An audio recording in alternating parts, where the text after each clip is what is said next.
Imaginen por un momento que su país acaba de perder gran parte de su poder, su prestigio y sobre todo la confianza en sí mismo. ¿Qué harían ustedes?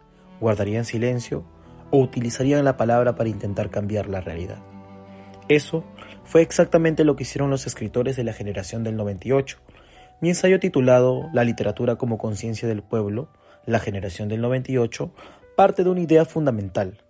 La literatura no solo sirve para contar historias, también puede convertirse en una herramienta para cuestionar a una sociedad, despertar conciencias y sobre todo promover el cambio.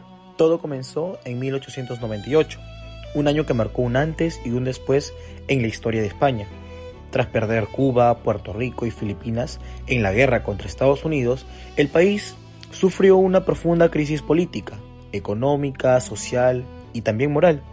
A este acontecimiento se le conoce como el desastre del 98. Sin embargo, esta derrota no solo significó la pérdida de territorios, significó la pérdida de una identidad construida durante siglos.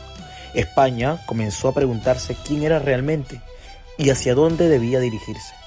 Y fue precisamente en ese momento cuando surgió un grupo de escritores que decidió no limitarse a describir la realidad, sino a comprenderla para transformarla.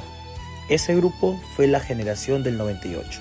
En mi ensayo explico que esos autores compartían una preocupación común: encontrar las causas de la decadencia española y proponer una renovación basada en la cultura, la educación y el pensamiento crítico. Una de las principales características del movimiento fue su profunda preocupación por España. Analizaron sus problemas políticos, económicos y sociales, pero también buscaron aquello que definía su esencia como nación. Por eso muchos de ellos encontraron en Castilla mucho más que un paisaje.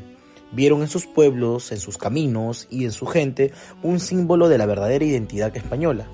Otra característica importante fue su actitud crítica frente a las instituciones tradicionales. Denunciaron la corrupción, el atraso económico y la falta de la modernización. Pero su propuesta no era destruir, sino construir una sociedad mejor mediante la reflexión. Desde el punto de vista literario, también revolucionaron la forma de escribir.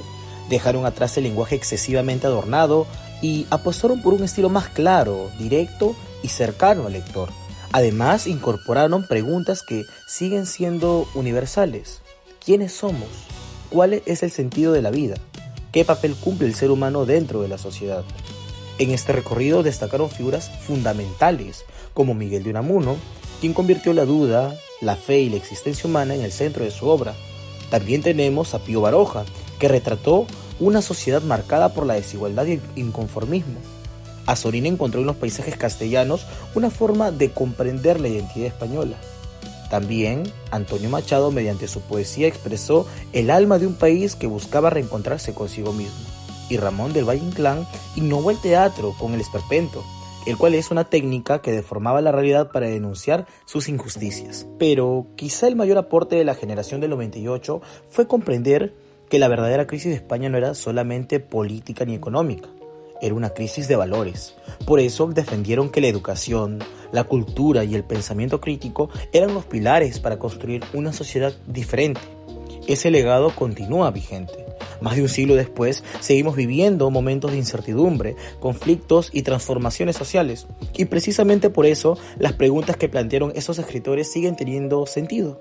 Porque la literatura no solo conserva la memoria de una época, también nos ayuda a comprender nuestro presente y a imaginar un futuro mejor. La generación del 98 nos demuestra que las grandes transformaciones no comienzan con una revolución o una gran guerra. A veces comienzan con una pregunta, con un libro o con una palabra escrita en el momento preciso. Y esa es precisamente la grandeza de este movimiento, haber convertido la literatura en la conciencia crítica de todo un pueblo.